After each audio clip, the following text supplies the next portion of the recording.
আজকে এক তরকারি রান্না করব আর তার জন্য আমি ফ্রিজ থেকে মাছটা অনেকক্ষণ আগেই বের করে রাখছিলাম আর এভাবেই কেটে ফেলবো। বরফ বরফ থাকতে একটু কাটতে আর কি সুবিধা হয় চাকু দিয়ে। আসসালামু আলাইকুম, কেমন আছেন সবাই? আশা করি সবাই খুব ভালো আছেন। শোল মাছটা বাজার থেকে একদমই স্টেজ ছাড়াই নিয়ে আসা, মানে কেটে কুটে নিয়ে আসা, কিন্তু পিস করা নাই। তো এটা মহা ঝামেলা পড়ে গিয়েছে যে বটি দিয়ে আমি কিছুই কাটাকাটি করতে পারি না, তার জন্য আমাকে চাকু দিয়ে করতে হয়। আর চাকুর ধার তো থাকেই না, বলতে গেলে মাছ কাটার সময় একদমই খারাপ হয়ে যায়, কিন্তু যদি বারবার একটু ধার করে নেওয়া যায় তো এতে করে কিন্তু সুবিধাও হয়।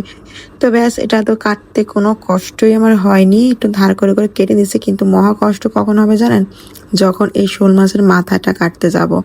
ওরে বাপ রে বাপ, এই মাথা একবার আমার মানে প্রথম যেদিন জীবনে আমি ওই শোল মাছের মাথা পরিষ্কার করতে যাই, যখন আর কি আমার প্রথম সংসার জীবন আর কি শুরু হয়, তো আমি বুঝতাম না এই কিভাবে কাটতে হয় বা কি করতে হয়।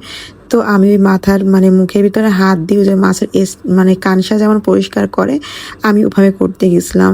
তো বিশ্বাস করেন, আমি 2 দিন ভাত খেতেই পারিনি হাত দিয়ে, মানে এত পরিমাণে আমার হাত কেটে গেছিলো। আর এত ধার থাকে এই দাঁতগুলোতে, মানে কোথায় কাটবো আর কোথায় ধরবো, কি করব, মানে একটা বিরক্তর বিষয় লাগে আমার কাছে শোল মাছের এই মানে দাঁতগুলো ছাঁটাইতে। কিন্তু খুব সহজভাবে টেকনিক করে একটু কেটে নিয়েছি, একদমই আমার হাত কাটেনি। আর প্রথম প্রথম তো একদম হাত কেটে মানে কি একটা অবস্থা হয়েছিল। আসলে সংসার করতে করতে মেয়েরা জীবনে অনেক কিছুই কিন্তু শিখে যায়, ঠিক না?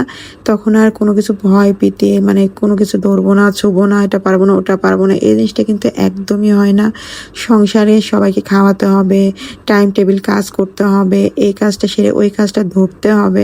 তো ওইটার প্যারাতে আমরা কাজ করে নিই, মানে হয়ে যায় আমাদের কাছে অনেক সহজ হয়ে গিয়েছে। তো দেখলেন তো কিভাবে মানে আমি ওটাকে আলাদা করলাম, করে ব্যাস এখন এটা আমি কেটে নেব। ভাবরা থাকে রান্না করার পর, এটা তেমন খাওয়ার উপযুক্তও থাকে না, কিন্তু কিন্তু তারপরও কাটতে গিয়ে জীবন বের হয়ে যায়। আর এইগুলো ভালো লাগে, মানে একটা কচু আছে না, মানে সাদা সাদা হয়, ওই কচুটাতে আমার মা রান্না করে, তো ওইটা খেতে ভীষণ মজা হয়। শোল মাছের মাথা দিয়ে এটা যে পাতলা ঝোল, মানে শীতকালে এই রান্নাটা অনেক বেশি খেতাম। আর এখনো মনে পড়ে মাঝে মধ্যে, দেন কত সুন্দরভাবে মানে বের করে নিলাম, একদমই মানে আস্তই বের করে ফেলছি। তো যাই হোক, এর মাছটা খুব সুন্দর করে একটু ভেজে নেবো হালকা করে। আর এই ফাঁকে হচ্ছে আমি মশলাটাও গুছাই নেব।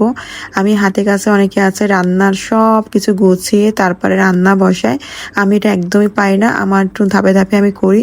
ওটাতে আমার মনে হয় একটু বেশি লেট হয়ে যায়, মানে সব কিছু গুছায় গাছায় একদম ফিটিং কটিং করে রান্না করতে বসলে মনে হয় যেন একটু দেরি হয়। এজন্য আমি একটা ধাপে ধাপে, যেমন এই মাছটা আমি ভাজতে যখন বসায় দিই, তখন এই ফাঁকে আমি মশলাটা গুছাই নিলাম, তারপর মাছে আমি কি দেব সেটাও আমি মানে গুছাই নিলাম। তো এতে করে হয় কি, পরপর রান্নাটা আমার হয়ে যায়, খুব সুবিধা হয়ে যায়, হাত পানি বসে থাকা লাগে না, আর এক সময়ের ভিতরে রান্নাটা হয়ে যায়।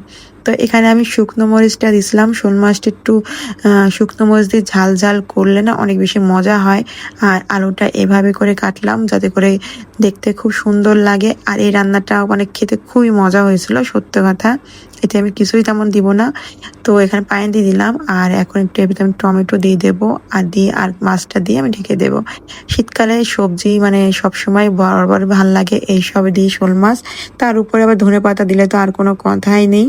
তো ব্যাস, রান্নাটা কিন্তু প্রায় শেষের দিকে, ব্যাস এভাবে নামিয়ে নেব। তো আজকে ব্লগটা কিন্তু এই পর্যন্তই থাকলো, কেমন লাগলো সবাই অবশ্যই বলো।